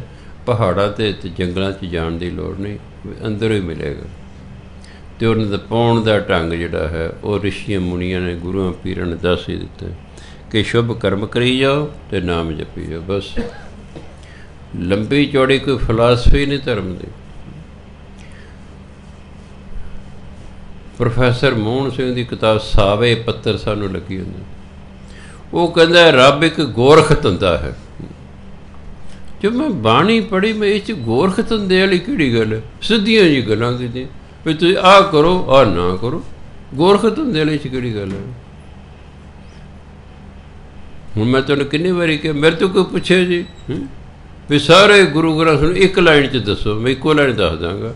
ਗੁਰੂ ਵਾਲੇ ਬਣ ਕੇ ਸ਼ੁਭ ਕਰਮ ਕਰੋ ਅਤੇ ਨਾਮ ਜਪੋ। ਆਹ ਸਾਰਾ ਤੱਤ ਸਾਰੀ ਗੁਰਬਾਣੀ ਦਾ ਅੱਗੇ ਦੀ ਡਿਟੇਲ ਹੈ ਬਸ, ਵੀ ਸ਼ੁਭ ਕਰਮ ਕਿਹੜੇ ਹੁੰਦੇ ਨੇ। ਕਿਸੇ ਨੂੰ ਧਨ ਕਰਕੇ ਮਨ ਕਰਕੇ ਨੁਕਸਾਨ ਨਹੀਂ ਕਿਸੇ ਦਾ ਕਰਨਾ। ਬਸ ਕਿਸੇ ਦਾ ਨੁਕਸਾਨ ਧਨ ਕਰਕੇ, ਧਨ ਕਰਕੇ, ਮਨ ਕਰਕੇ ਨਹੀਂ ਕਰਨਾ। ਕੌੜੇ ਬੋਲੋਗੇ ਉਹਦਾ ਮਨ ਦੁਖੇਗਾ, ਤੁਸੀਂ ਉਹਦਾ ਨੁਕਸਾਨ ਕਰਤਾ ਤਾਂ ਉਹਨੂੰ ਰੱਬ ਨਹੀਂ ਮਿਲੇਗਾ। ਧਨ ਕਰਕੇ ਤੁਸੀਂ ਉਹਦੇ ਸੱਟ ਫੇਟ ਮਾਰੀਏ, ਕਤਲ ਕਰਤੇ, ਕੁਛ ਕਰਦੇ, ਰੱਬ ਨਹੀਂ ਮਿਲੇਗਾ। ਧਨ ਕਰਕੇ ਤੁਸੀਂ ਚੋਰੀ ਕਰ ਲਈ, ਉਹਦੇ ਨਾਲ ਠੱਗੀ ਕਰ ਲਈ ਹੈ, ਉਹਦੇ ਨਾਲ ਮਿਲਾਵਟ ਕਰ ਲਈ, ਉਹਦੇ ਪੈਸੇ ਲੈ ਕੇ ਤੁਸੀਂ ਮੁੱਕਰ ਗਏ, ਇਹੋ ਜਿਹੇ ਕੰਮ ਕਰਨ ਰੱਬ ਨਹੀਂ ਮਿਲਦਾ। ਜਿੰਨੇ ਰੱਬ ਲੈਣ ਉਹਦੇ ਲਈ ਜ਼ਰੂਰੀ ਹੈ ਕਿ ਧਨ ਕਰਕੇ ਅਤੇ ਮਨ ਕਰਕੇ ਕਿਸੇ ਦਾ ਨੁਕਸਾਨ ਨਹੀਂ ਕਰਨਾ ਅਤੇ ਨਾਲ ਨਾਮ ਜਪੀ ਜਾਣਾ। ਬਸ ਹੋਰ ਕੋਈ ਗੋਰਖ ਧੰਦਾ ਨਹੀਂ, ਕੋਈ ਲੰਬਾ ਛੋਟਾ ਕੰਮ ਨਹੀਂ। ਜਾਂ ਤਾਂ ਉਹਨਾਂ ਧਿਆਨ ਨਾਲ ਬਾਣੀ ਪੜ੍ਹੀ ਨਹੀਂ ਅਤੇ ਜਾਂ ਉਹਨਾਂ ਯਤਨ ਹੀ ਨਹੀਂ ਕੀਤਾ ਰੱਬ ਨੂੰ ਪਾਉਣ ਦਾ। ਹੁਣ ਲੱਗੇ ਤਾਂ ਗੋਰਖ ਧੰਦਾ। ਕੁਝ ਵੀ ਗੁਰਖਤ ਦਾ ਨਹੀਂ ਹੁੰਦਾ। ਆ ਪਹਿਲਿਆਂ ਲਈ ਜ਼ਰੂਰ ਗੁਰਖਤ ਹੁੰਦਾ ਸੀ। ਸਾਡੇ ਗੁਰੂਆਂ ਭਗਤਾਂ ਤੋਂ ਪਹਿਲਾਂ ਕਿੰਨੇ ਸਾਲ ਵਕਤ ਨੂੰ ਫੜੇ ਰਹਿੰਦੇ ਸੀ। ਕੋਈ ਇੱਕ ਲੱਤ ਦੀ ਸਾਲਾਂ ਬੱਧੀ ਖੜਾ ਹੈ, ਇੱਕ ਲੱਤ ਦੀ ਖੜੇ ਨੇ। ਕੋਈ ਭੁੱਖਾ ਖੜਾ ਹੈ, ਕੋਈ 100 ਘੜਾ ਠੰਡੇ ਪਾਣੀ ਦਾ ਸਰਦੀਆਂ ਸਿਰ 'ਤੇ ਪਾ ਰਿਹਾ ਹੈ, ਜਲ ਧਾਰਾ ਨੂੰ ਕਹਿੰਦੇ। ਕੋਈ ਵਰਤ ਰੱਖ ਰਿਹਾ ਹੈ, ਕੋਈ ਤੀਰਥ ਇਸ਼ਨਾਨ ਨਹਾ ਰਿਹਾ ਹੈ। ਬਸ ਇਹੋ ਜਿਹੇ ਵਕਤ ਨੂੰ ਫੜੇ ਰਹਿੰਦੇ। ਪਰਮਾਤਮਾ ਦੇ ਨਾਮ ਵਿੱਚ ਹੀ ਸਾਰੇ ਦਾਨ ਨੇ। ਸਭ ਪੁੰਨ ਕਰਮ ਦਾਨ ਪਰਮਾਤਮਾ ਦੇ ਨਾਮ 'ਚ ਨੇ। ਪਰਮਾਤਮਾ ਦੇ ਨਾਮ 'ਚ ਸਭ ਤੀਰਥਾਂ ਦਾ ਇਸ਼ਨਾਨ ਹੈ। ਨਾਮ 'ਚ ਹੀ ਸਭ ਕੁਛ ਹੈ। ਬਸ ਹਾਥੀ ਦੀ ਪੈੜ ਵਿੱਚ ਸਾਰੀਆਂ ਪੈੜਾਂ। ਤੁਸੀਂ ਨਾਮ ਜਪ ਰਹੇ ਹੋ, ਗੁਰਦੁਆਰੇ ਜਾਓ ਨਾ ਜਾਓ, ਬਾਣੀ ਪੜ੍ਹੋ ਨਾ ਪੜ੍ਹੋ, ਕੋਈ ਤੀਰਥ ਸਥਾਨ 'ਤੇ ਜਾਓ ਨਾ ਜਾਓ, ਤੁਸੀਂ ਨਾਮ ਜਪ ਰਹੇ ਹੋ, ਜਿੱਥੇ ਵੀ ਉੱਥੇ ਮਿਲ ਜਾਏਗਾ। ਜਿਹੜੇ ਸਾਡੇ ਭਗਤ ਸਨ ਇਹ ਮੁੜ ਕੇ ਗੁਰੂ ਨੂੰ ਮਿਲਣ ਹੀ ਨਹੀਂ ਗਏ। ਕਿਤੇ ਨਹੀਂ ਆਉਂਦਾ ਵੀ ਇਹ ਆਪਣੇ ਗੁਰੂ ਨੂੰ ਮੁੜ ਕੇ ਮਿਲਣ ਗਏ। ਹੁਣ ਕਈਆਂ ਵਿਚਾਰਿਆਂ ਨੇ ਤਾਂ ਬੜੇ ਅਜੀਬੋ ਗਰੀਬ ਤਰੀਕੇ ਨਾਲ ਗੁਰਮੰਤਰ ਲਿਆ, ਕਬੀਰ ਸਾਹਿਬ ਵਰਗਿਆਂ ਨੇ। ਉਹ ਜਿਹੜੇ ਸਵਾਮੀ ਜੀ ਸਨ ਉਸ ਵੇਲੇ ਰਾਮਾਨੰਦ ਜੀ। ਹੁਣ ਰਾਮਾਨੰਦ ਥੋੜ੍ਹੇ ਜਿਹੇ ਬਰੋਡ ਮਾਈਂਡਡ ਸਨ, ਬਾਕੀ ਤਾਂ ਜਿਹੜੇ ਨੀਵੀਂ ਜਤ ਉਹਨਾਂ ਨੂੰ ਦਿੰਦੇ ਨਹੀਂ ਸੀ ਗੁਰਮੰਤਰ। ਕਬੀਰ ਸਾਹਿਬ ਨੇ ਦੇਖਿਆ ਵੀ ਇੰਨੇ ਵਜੇ ਰਾਮਾਨੰਦ ਜੀ ਗੰਗਾ 'ਚ ਨਹਾਉਣ ਜਾਂਦੇ ਨੇ ਸਵੇਰੇ। ਉਹ ਵੀ ਚਲੇ ਗਏ ਉਹਨਾਂ ਦੇ ਮਗਰ ਵੀ ਇੱਥੋਂ ਹੀ ਵਾਪਸ ਉਹਨਾਂ ਨੇ ਆਉਣਾ ਹੈ। ਮੂੰਹ ਹਨੇਰਾ ਸੀ, ਉਹ ਪੌੜੀਆਂ 'ਤੇ ਕਬੀਰ ਸਾਹਿਬ ਲੇਟ ਗਏ। ਰਾਮਾਨੰਦ ਜੀ ਜੇ ਪੌੜੀਆਂ ਚੜ੍ਹਨ ਨੇ ਪੈਰ ਲੱਗਾ, ਉਹਨੇ ਕਿਹਾ ਕੋਈ ਬੰਦਾ ਸੁੱਤਾ ਪਿਆ। ਕਹਿੰਦੇ ਅਰੇ ਰਾਮ ਕੇ ਰਾਮ ਕਹੋ।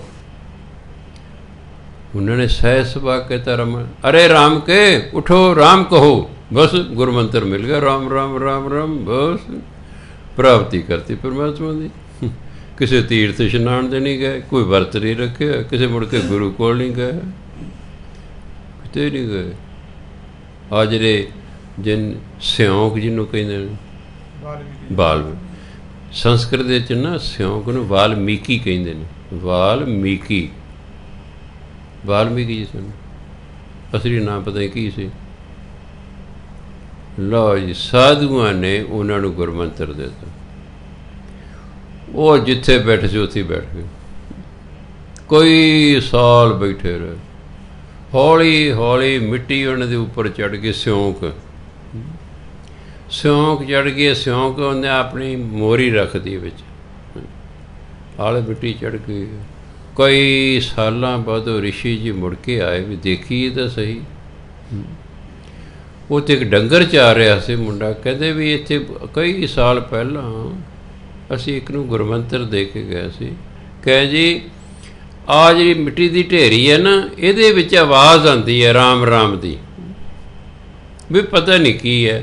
वो जो कन ला कृष्ण देखे राम राम बोले, उन्हें सिਉਂਕ ते चढ़ी हुई सी मिट्टी लाई, विच वाल्मीकि निकले।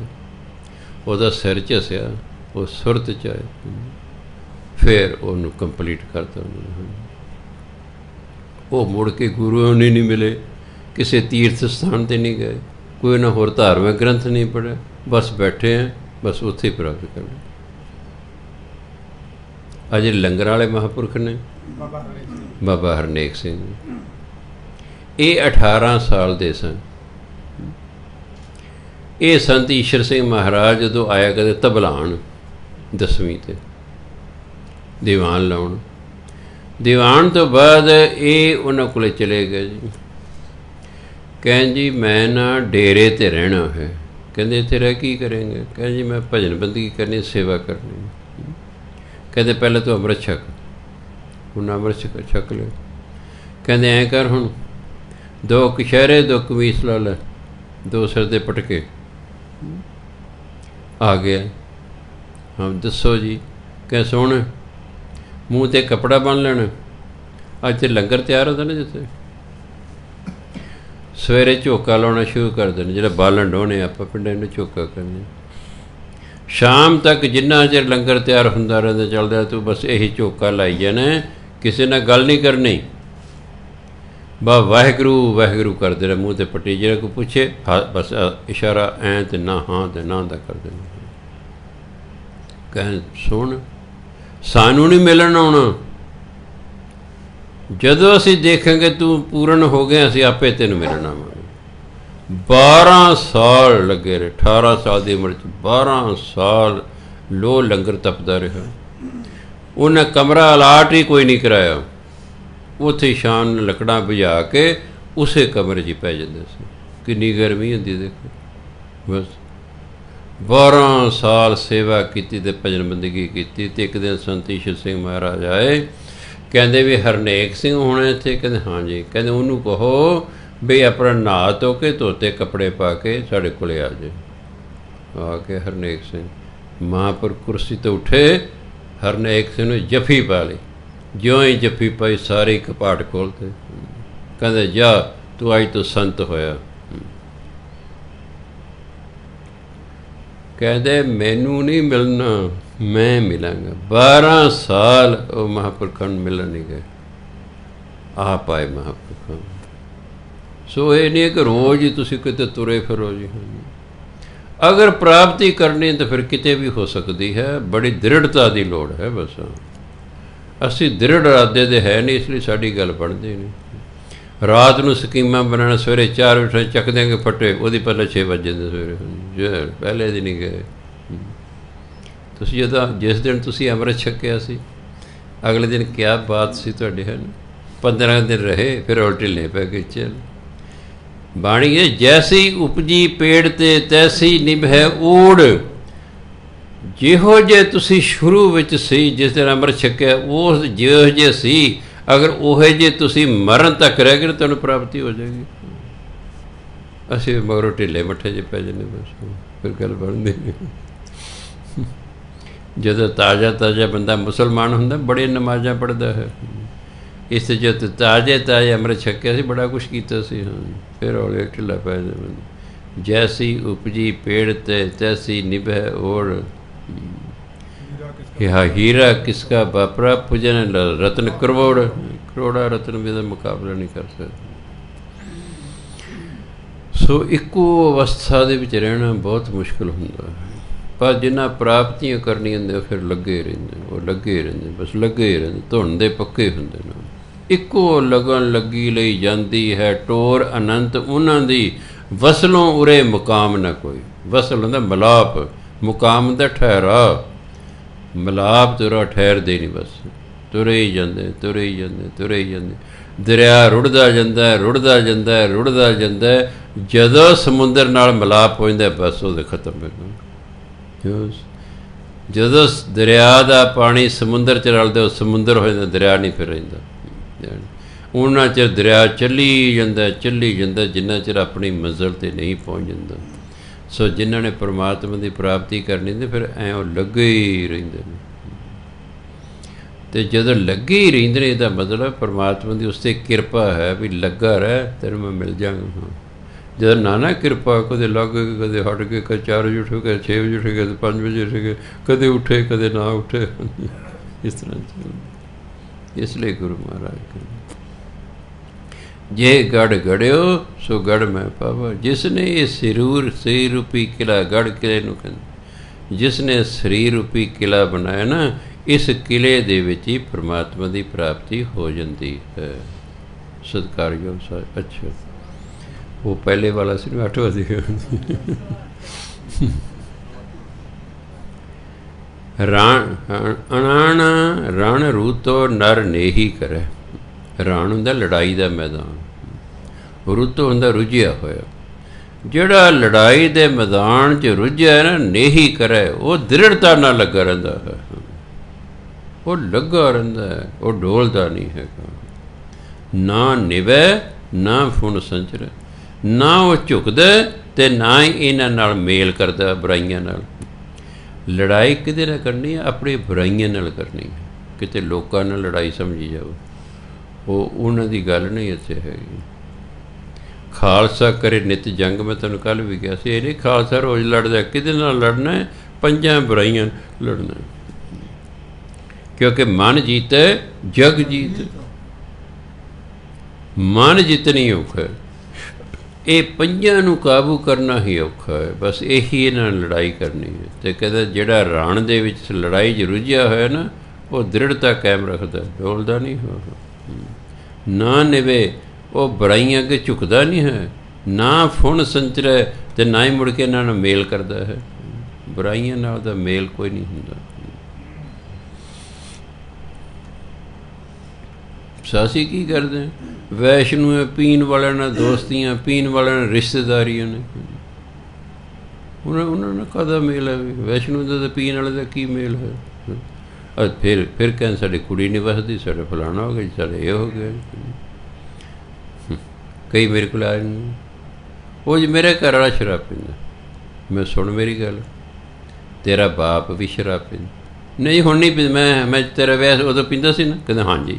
ਮੈਂ ਫਿਰ ਪੀਣ ਵਾਲਾ ਬਾਪ, ਪੀਣ ਵਾਲਾ ਜਵਾਈ ਲੱਭਦਾ ਹੈ, ਤਾਂ ਹੀ ਸੇਵਾ ਹੋਏਗੀ ਨਾ। ਮੈਂ ਤੇਰੇ ਬਾਪ ਨੇ ਤੇਰਾ ਘਰ ਵਾਲਾ ਲੱਭਿਆ, ਸਵੇਰੇ ਉੱਠ ਕੇ ਆਪਣੇ ਬਾਪ ਨੂੰ ਗਾਲਾਂ ਕੱਢਿਆ ਕਰ, ਘਰ ਵਾਲੀ ਕੀ ਗਈ ਨਹੀਂ, ਉਹਦਾ ਕੀ ਕਸੂਰ ਹੈ? ਹਾਂ, ਉਹ ਵਿਆਹ ਵੇਲੇ ਵੈਸ਼ਨੂੰ ਸੀ ਅਤੇ ਬਾਅਦ 'ਚ ਪੀਣ ਲੱਗਿਆ, ਫਿਰ ਤੂੰ ਉਹਨੂੰ ਗਾਲਾਂ ਕੱਢ ਸਕਦੀ ਵੀ ਮੈਂ ਤਾਂ ਵੈਸ਼ਨੂੰ ਨਾਲ ਵਿਆਹ ਕਰਾਇਆ ਸੀ ਅਤੇ ਤੂੰ ਆਹ ਕੀ ਕਰਦਾ ਹੈ? ਤੇਰੇ ਬਾਪ ਨੇ ਲੱਭਿਆ ਹੋਇਆ। ਪਹਿਲਾਂ ਆਪਣੇ ਬਾਪ ਨੂੰ ਹਟਾ। ਜੇ ਉਹ ਤਾਂ ਹਟਦਾ ਨਹੀਂ, ਮੈਂ ਫਿਰ ਘਰ ਵਾਲੇ ਨੇ ਠੇਕਾ ਲੈ ਰੱਖਿਆ, ਉਹਦੇ ਨਾਲ ਔਖੇ ਹੋਈ ਜਾਣਾ ਹੈ। ਪਹਿਲਾਂ ਆਪਣੇ ਬਾਪੂ ਨੂੰ ਹਟਾ ਵੀ ਮੇਰਾ ਘਰ ਵਾਲਾ ਕਹਿੰਦਾ ਪਹਿਲਾਂ ਆਪਣੇ ਬਾਪ ਨੂੰ ਹਟਾ, ਫਿਰ ਮੈਂ ਹਟ ਜੂ। ਨਾ ਬਾਪ ਹਟੇ ਤੇ ਨਾ ਹਟਣ ਦੀ ਲੋੜ ਹੈ। ਕਸੂਰ ਆਪਣਾ ਹੈ, ਦੂਜੇ ਨੂੰ ਕਹੀ ਜਾਣਾ।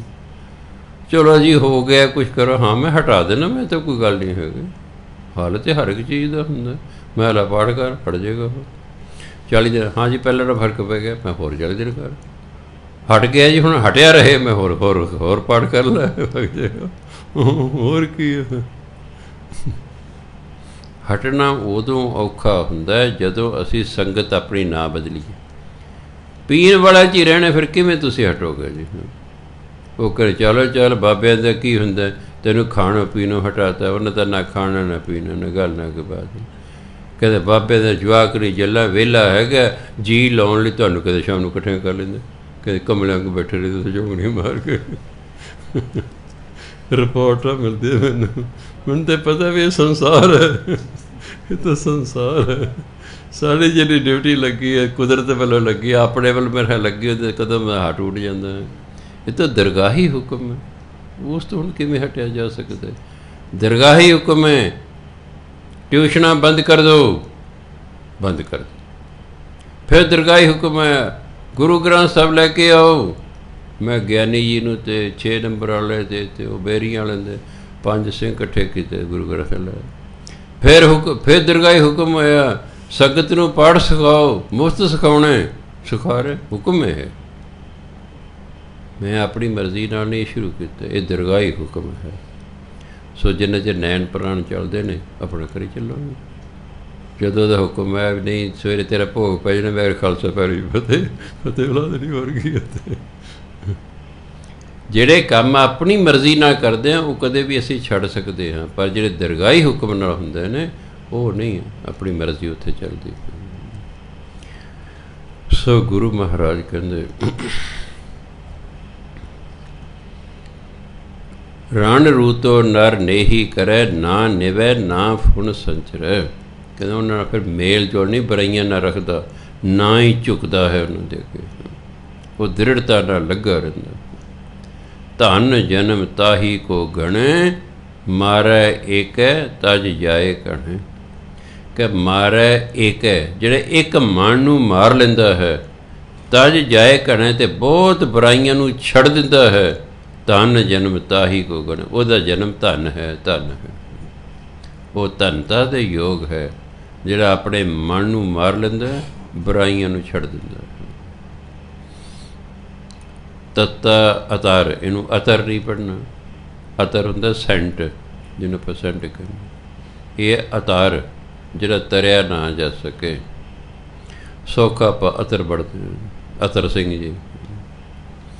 ਤੱਤਾ ਅਤਰ ਤਰਿਆ ਨਾ ਜਾਈ, ਇਹ ਨਾ ਬੋਲ ਰਿਹਾ ਕਿਉਂਕਿ ਫਾਰਸੀ ਦਾ ਸ਼ਬਦ ਹੈ। ਨੰਨਾ ਹਾਹੇ ਨੂੰ ਸਿਹਾਰੀ, हिंदी दा ने, नन्ना हाहा फारसी दा शब्द है ना। हिंदी पंजाबी च हाहे तो जिहड़ा पहला अखर हुंदा मुकता होवे उहनूं दलावां लगदियां बोलण नूं। जिवें गुरबाणी लिखिआ पप्पा हाहा लल्ले नूं कन्ना, पप्पा हाहा लल्ले नूं कन्ना। की बोलदे सुन आपां पहला, क्योंकि हाहे तो पहला अखर पप्पा मुकता है, उहनूं दलावां लग बोलदे पहला, गहला, सहला। इस लिए कहते ये नन्ना। तो जिहड़ा फारसी हुंदी है वो जे अखीर ते हाहा होवे तो उस तो पहला अखर बुगता होवे वो कन्ना ला के बोलदे ना। ये है ना तत्ता अतार तरियो ना जाई। ये संसार समुंदर जिहड़ा ये अतार है, ਇਹਨੂੰ ਤਰਿਆ नहीं जा सकता। ये संसार समुंदर तो असी आप पार नहीं हो सकते। तन त्रिभवन में रहो समय, क्योंकि जिहड़ा साडा तन है, जिहड़ी साडियां इंद्रियां ने, वो तो तिन्ना माया के तिन्ना भवनां चक्कर ला रही ने। तो इस भाव सागर नूं असीं किवें तरांगे? साडियां इंद्रियां जिहड़ियां ने वो तो संसार च विचर रहीआं ने। हुण दा ध्यान ते उधर है, तो संसार समुंदर तरना इसलिए औखा है। जो त्रिभवन तन माहे समावा, जदों ये इंद्रियां साड़ियां जिहड़ियां तिन्ना भवन च फिर रही ने, जदों अपने शरीर दे विच ही टिक जाणगियां ना, तो तत्तै तत् मिलिया सच पावा। फिर जिहड़ा है साड़ी जीव आत्मा तत्, तत्तै परमात्मा, जदों फिर साढ़े जी फिर आत्मा परमात्मा नाल मिल जाएगी, फिर सच की प्राप्ति हो जाएगी। थथा अथा, था नहीं पावा। था हुंदा अंत, अथा बेअंत। परमात्मा बेअंत है, अथा है।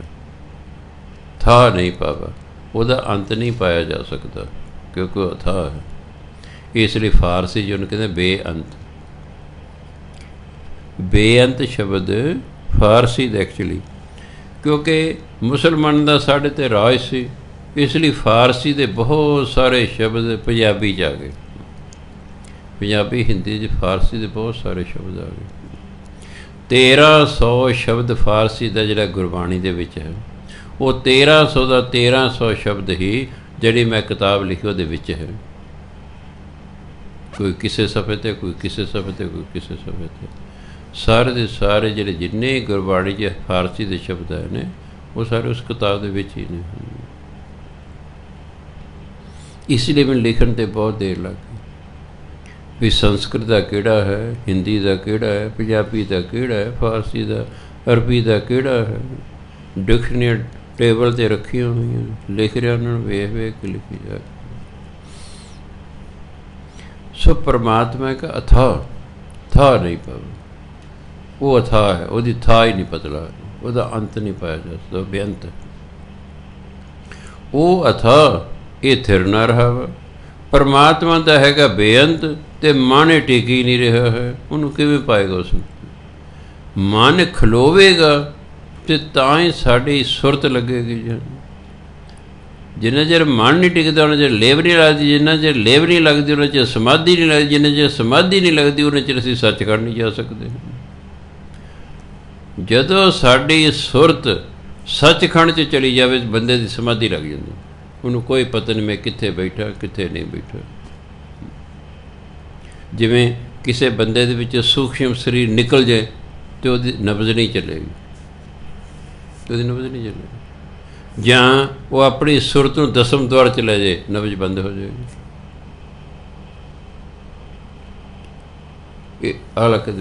जदों ये शरीर विच ही नहीं असीं रहांगे, शरीर नूं तां जड़ कहा गया, ये तो बेजान है।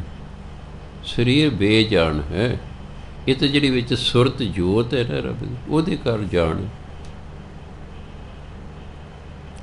हुण जदों राम राय जी अपनी घर वाली कह के मैं कोई दिन किते चलिया हाँ, क्या रखी मेरा, उहदे विचों निकल के चले गए, वो डेड बॉडी हो गई। ਜਿਹੜੇ सन चेले बाल के की मसंद ਉਹਦੇ, ਉਹਨਾਂ ਨੂੰ मौका मिल गया, कहते तो मर गया, ਬੀਬੀ ਪੰਜਾਬ ਕੌਰ ਰਾਮ ਰਾਏ ਦੀ ਘਰ ਵਾਲੀ ਕਹਿੰਦੀ ਨਹੀਂ ਇਹ ਮਰਿਆ ਨਹੀਂ ਜੀ ਮਰ ਗਿਆ, ਕਿੰਨੇ ਦਿਨ ਹੋ ਗਏ ਮਰ ਗਿਆ, ਝੁਰ ਤੱਕੇ ਚੱਕਿਆ ਫੂਕਤਾ, ਜਦੋਂ ਅੱਗ ਲੱਗ ਗਈ ਸਰੀਰ ਨੂੰ ਇਹਨੇ ਜਦੋਂ ਰਾਮ ਰਾਏ ਵਾਪਸ ਆ ਗਏ। ਹੁਣ ਘਰ ਵਾਲੀ ਤਾਂ ਦਿਸ ਰਹੇ ਨੇ, ਬਾਕੀ ਨੇ ਦਿਵਦ੍ਰਿਸ਼ੀ ਨਹੀਂ ਸੀ ਖੁੱਲ੍ਹੀ। ਕਹਿੰਦੇ ਅੱਛਾ ਇਹਨਾਂ ਮੈਨੂੰ ਜਿਉਂਦੇ ਨੂੰ ਸਾੜਿਆ ਨਾ, ਇੱਕ ਦੇ ਇਹਨਾਂ ਨੂੰ ਵੀ ਜਿਉਂਦਿਆਂ ਨੂੰ ਸਾੜਿਆ ਜਾਵੇਗਾ। ਹੁਣ ਅੱਗੋਂ ਉਹ ਵੀ ਪੂਰਾ ਸੀ, ਹੋ ਗਿਆ ਬਚਨ। ਬੀਬੀ ਪੰਜਾਬ ਕੌਰ ਜਦੋਂ ਗੁਰੂ ਗੋਬਿੰਦ ਸਿੰਘ ਮਹਾਰਾਜ ਉੱਥੇ ਨੇੜੇ ਹੀ ਸਨ, ਪੌਂਟਾ ਸਾਹਿਬ ਵਿੱਚ ਇੱਕ ਨਦੀ ਵਿੱਚ ਆਉਂਦੀ ਹੈ ਜਮਨਾ, ਪਰ ਦੇਹਰਾਦੂਨ ਹੈ। ਉਹ ਆਈ, ਉਹਨੇ ਦੱਸਿਆ ਵੀ ਆਹ ਕੀਤਾ ਵੀ ਮੈਂ ਬੜਾ ਕਿਹਾ ਤੁਸੀਂ ਨਾ ਕਰੋ, ਨਹੀਂ ਮੈਂ ਕਹਿੰਦੇ ਕੋਈ ਨਹੀਂ ਅਸੀਂ ਆ ਰਹੇ ਹਾਂ। ਦਸਮ ਪਾਤਸ਼ਾਹ ਚਲੇ, ਇੱਕ ਪਰਦਾ ਕਰ ਲੈ, ਕਹਦੇ ਤੂੰ ਇਹ ਪਰਦੇ ਦੇ ਪਿੱਛੇ ਹੋ ਜਾ, ਇੱਕ ਇੱਕ ਕਰਕੇ ਮੈਂ ਮਸੰਦਾਂ ਲੰਘਾਵਾਂਗਾ ਤੇਰੇ ਕੋਲ, ਤੂੰ ਮੈਨੂੰ ਦੱਸੀ ਜਾਹੀਂ ਵੀ ਆਹ ਅਸੀਂ ਸਾੜਨ ਵਾਲਾ। ਦਸਮ ਪਾਤਸ਼ਾਹ ਨੇ ਕਹਿਤਾ ਵੀ ਤੁਸੀਂ ਰਾਮ ਰਾਏ ਦੀ ਬੜੀ ਸੇਵਾ ਕੀਤੀ ਹੈ, ਅਸੀਂ ਤੁਹਾਨੂੰ ਇਨਾਮ ਦੇਣੇ ਨੇ, ਇੱਕ ਇੱਕ ਕਰਕੇ ਆ ਜਾਓ। ਉਹ ਇੱਕ ਇੱਕ ਕਰਕੇ ਆ ਗਿਆ, ਉਹ ਦੱਸੀ ਕਿ ਵੀ ਆਹ ਵੀ ਅਸੀਂ ਸਾੜਨ ਚਾਹਵੇ, ਕਹਿੰਦੇ ਭਾਈ ਤੂੰ ਇੱਕ ਪਾਸੇ ਹੋ ਜਾ। ਉਹ ਬੜਾ ਖੁਸ਼ ਵੀ ਹਾਂ ਮੈਨੂੰ ਇਨਾਮ ਮਿਲੇਗਾ। ਕਰ ਲੈ ਜਿਹੜੇ 15-20 ਸਨ, ਤੱਤੇ ਤੇਲ ਦੇ ਕੜਾਹੇ ਕਰਕੇ ਨਾ ਜਿਉਂਦੇ ਚੱਕ ਕੇ ਵਿੱਚ ਸੁੱਟਦੇ। ਕਿ ਤੁਸੀਂ ਉਹਨੂੰ ਜਿਉਂਦੇ ਨੂੰ ਸਾੜਿਆ, ਤੁਹਾਨੂੰ ਵੀ ਜਿਉਂਦੇ ਸਾੜਿਆ ਜਾਵੇਗਾ। ਸੋ ਇਹ ਮਨੁੱਖ ਜੋ ਕਰਦੇ ਨਾ ਫਿਰ ਭਰਨਾ ਪੈਂਦਾ ਸੀ। ਸੋ ਤਾਂ ਗੁਰੂ ਮਹਾਰਾਜ ਕਹਿੰਦੇ ਉਹ ਅਥਾ ਇਹ ਥਿਰ ਨਾ ਰਹਾਵਾ। ਕਹਿੰਦਾ ਪਰਮਾਤਮਾ ਤੇ ਥਾ ਹੈ, ਪਰ ਮਨ ਕਦੇ ਟਿਕਦਾ ਹੀ ਨਹੀਂ ਹੈ। ਥੋੜਾ ਥਲ ਥਾਨਕ ਆਰੰਭ ਹੈ, ਥਲ ਮੈਨੇ ਧਰਤੀ, ਥਾਨਕ ਹੁੰਦਾ ਕਲੋਨੀ ਨਗਰ, ਥਾਂ ਥੋੜਾ ਬੰਦਾ ਉੱਥੇ ਕਲੋਨੀ ਵਸਾ ਰਿਹਾ ਹੈ। 2-4 ਘਰ ਤੇ ਵਸ ਸਕਦੇ, ਥੋੜ੍ਹੇ ਤੱਕ ਕਲੋਨੀ ਤਾਂ ਨਹੀਂ ਵਸ ਸਕਦੀ, ਨਗਰ ਤੇ ਨਹੀਂ ਵਸ ਸਕਦਾ। ਭਾਵ ਮਨੁੱਖ ਦੀ ਜ਼ਿੰਦਗੀ ਥੋੜ੍ਹੇ ਦਿਨਾਂ ਦੀ ਹੈ, ਖਿਲਾਰਾ ਹੀ ਨਾ ਪਾ ਲਿਆ ਨੇ, ਖਿਲਾਰਾ ਹੀ ਨਾ ਪਾ ਲਿਆ। ਅਤੇ ਜਦੋਂ ਖਿਲਾਰਾ ਜ਼ਿਆਦਾ ਹੈਗਾ ਸਰ, ਤੁਹਾਡਾ ਸਾਰਾ ਧਿਆਨ ਖਿਲਾਰਾ ਸਾਂਭਣ 'ਤੇ ਲੱਗਾ ਰਹੇਗਾ, ਭਜਨਬੰਦੀ ਤਾਂ ਹੋਣੀ ਕੋਈ ਨਹੀਂ, ਭਜਨਬੰਦੀ ਹੀ ਨਹੀਂ ਹੋਣੀ। ਜਿੱਡਾ ਵੱਡਾ ਸਿਰ ਓਡੀ ਵੱਡੀ ਸਿਰਦਰਦੀ। ਇੱਥੇ ਸਿਰ ਆ ਨਹੀਂ ਲੈ ਲੈਣਾ, ਪਰ ਵੱਡਾ ਸਾਰਾ ਕਿਸੇ ਦਾ ਹੁੰਦਾ। ਭਾਵ ਜਿੰਨੀ ਜ਼ਿਆਦਾ ਜ਼ਿੰਮੇਵਾਰੀ ਉਨਾ ਹੀ ਚਿੰਤਾ ਲੱਗੀ ਰਹੇਗੀ, ਉਨੀ ਚਿੰਤਾ ਲੱਗੀ ਰਹੇਗੀ। ਇਸ ਕਰਕੇ ਥੋੜਾ ਥਲ ਥਾਨ ਕ ਆਰੰਭ ਹੈ। ਕਹਿੰਦਾ ਥਾਂ ਥੋੜ੍ਹੀ ਹੈ, ਇਹ ਕਹਿੰਦਾ ਉੱਥੇ ਨਗਰੀ ਵਸਾਉਣ ਲੱਗਾ ਹੈ। ਜੀਵਨ ਥੋੜ੍ਹੇ ਸਮੇਂ ਦਾ ਹੈ, ਕਹਿੰਦਾ ਇੱਥੇ ਵੱਡੇ ਸਾਰੇ ਖਿਲਾਰੇ ਇਸਨੇ ਪਾ ਲਏ। ਬਿਨ ਹੀ ਥੰਬੈ ਮੰਦਰ ਥੰਬੈ ਥੰਬਲੇ। ਇਹ ਬਿਨਾਂ ਥੰਬਲਿਆਂ ਤੋਂ ਘਰ ਬਣਾਉਣਾ ਚਾਹੁੰਦਾ ਹੈ। ਮੰਦਰ ਘਰ ਨੂੰ ਕਹਿੰਦੇ ਨੇ, ਜਿਹੜੇ ਸੁੰਦਰ ਘਰ ਨੇ ਉਹਨੂੰ ਮੰਦਰ ਕਹਿੰਦੇ। ਸੁੰਦਰ ਮੰਦਰ ਸੈਣੈ ਜੈਨ ਮਧਿਆ ਹਰ ਕੀਰਤਨ। ਪੰਚਮ ਪਾਤਸ਼ਾਹ ਕਹਿੰਦੇ ਉਹੀ ਘਰ ਸੁੰਦਰ ਹਨ ਜਿਸ ਘਰ 'ਚ ਬੈਠ ਕੇ ਭਜਨ ਬੰਦਗੀ ਹੁੰਦੀ ਹੈ। ਬਾਕੀ ਤਾਂ ਕਹਿੰਦੇ ਭੂਤ ਵਾੜਾ ਹੈ, ਬਾਕੀ ਘਰ ਤੇ ਭੂਤ ਵਾੜਾ, ਜਿਹਦੇ ਭੂਤ ਦੇ ਬੰਦੇ ਨਹੀਂ ਕਹਿੰਦੇ ਰਹਿੰਦੇ। ਨੌਵੇਂ ਪਾਤਸ਼ਾਹ ਦੇ ਮਰਗ ਦੇ ਸ਼ਲੋਕ ਪੜ੍ਹ ਲਿਆ ਕਰੋ, ਉੱਥੇ ਸਭ ਕੁਝ ਦਿੱਤਾ ਹੋਇਆ, ਔਰ ਬੜੇ ਸਿੰਪਲ ਸ਼ਬਦਾਂ ਦਿੱਤਾ ਹੋਇਆ। ਪਰ ਉਹ ਕਿਤਾਬ ਦੇ ਅਨੁਸਾਰ ਪੜ੍ਹਨਾ, ਨਹੀਂ ਤਾਂ ਉਂਝ ਹੀ ਪੜ੍ਹੀ ਜਾਓਗੇ। ਇੱਕ ਸਰਦਾਰ ਗਿਆਨ ਸਿੰਘ ਜੱਜ ਮਿਲੇ ਸਨ, ਕਹਿੰ ਜੀ ਮੈਂ ਸਾਰੀ ਕਿਤਾਬ ਦੇ ਅਨੁਸਾਰ ਇੱਕ ਸਹਿਜ ਪਾਠ ਕੀਤਾ ਹੈ। ਮੈਂ ਧੰਨ ਹੈ ਭਾਈ ਤੂੰ ਭਾਗਾ। ਕਹਿੰਦਾ ਪਹਿਲਾਂ ਮੈਂ ਉਹ ਪੜ੍ਹਦਾ ਸੀ ਸਫਾ, ਫਿਰ ਕਿਤਾਬ, ਫਿਰ ਆਪਣੀ ਪੋਥੀ ਪੜ੍ਹਦਾ ਸੀ, ਫਿਰ ਉਹ ਪੜ੍ਹਦਾ ਸੀ, ਫਿਰ ਪੋਥੀ ਪੜ੍ਹਦਾ ਸੀ। ਇਸ ਤਰ੍ਹਾਂ ਮੈਂ ਸਾਰਾ ਸਹਿਜ ਪਾਠ ਕੰਪਲੀਟ ਕਰਕੇ ਹੁਣ ਕਹਿੰਦਾ ਮੈਂ ਪਹਿਲਾਂ ਅਰਥ ਪੜ੍ਹਿਆ ਕਰਨੇ ਨੇ ਉਹ ਸਫੇ ਦੇ, ਫਿਰ ਉਹ ਪੋਥੀ ਪੜ੍ਹਨੀ, ਫਿਰ ਅਰਥ ਪੜ੍ਹਨਾ, ਫਿਰ ਜੇ ਪਾਠ ਕਰਨਾ। ਹੁਣ ਮੈਂ ਕਹਿੰਦਾ ਇਸ ਤਰ੍ਹਾਂ ਕਰਨਾ, 2-3 ਸਾਲਾਂ 'ਚ ਹੋ ਜਾਏਗਾ। ਜੇ ਬੰਦਾ ਲੱਗਾ ਰਹੇ ਗੱਲ ਬਣ ਜਾਂਦੀ ਹੈ। ਇੱਥੇ ਤਾਂ 60 ਸਫੇ ਨਹੀਂ ਤਿਆਰ ਕਰਦੇ ਕਿਤਾਬਾਂ ਅਨੁਸਾਰ। ਲੈ ਮੈਂ ਤਾਂ ਇਹ 'ਤੇ ਗੁਰੂ ਮਹਾਰਾਜ ਦੀ ਹਜ਼ੂਰੀ ਸੱਦ ਲਾ ਵੀ ਤੁਸੀਂ ਜਿਹੜੇ 60 ਸਫੇ ਤੁਹਾਨੂੰ ਆਉਂਦੇ ਨੇ ਹਰ ਵਾਰ, ਬਈ ਇੱਥੇ ਦੱਸੋ ਹਜ਼ੂਰੀ ਕਰਕੇ ਵੀ ਤੁਸੀਂ ਵਾਕਈ ਇੱਕ ਸਫਾ ਉਹ ਕਿਤਾਬ ਦੇ ਅਨੁਸਾਰ ਪੜ੍ਹ ਲਿਆ। दो तीन भावें मिलन बस सत श्री अकाल। ऊंजी रख रखी धूप बत्ती कर लिया करो होर सी रुमाल ते पादर मल्ला मत्था टेकता रोज। हाँ जी इस करके हुण मैं होर कोई किताब नहीं लिखनी भी नहीं कोई फायदा नहीं समा लाउण। सो ये बिना थमलिया तो कहते मंदिर बनाना चाहता घर बनाना चाहता बिना थमले तो किवें बनेगा भी। हाँ जी सो सत्कारयोग साथ समा हो गया। वाहिगुरू जी का खालसा वाहिगुरू जी की फतेह।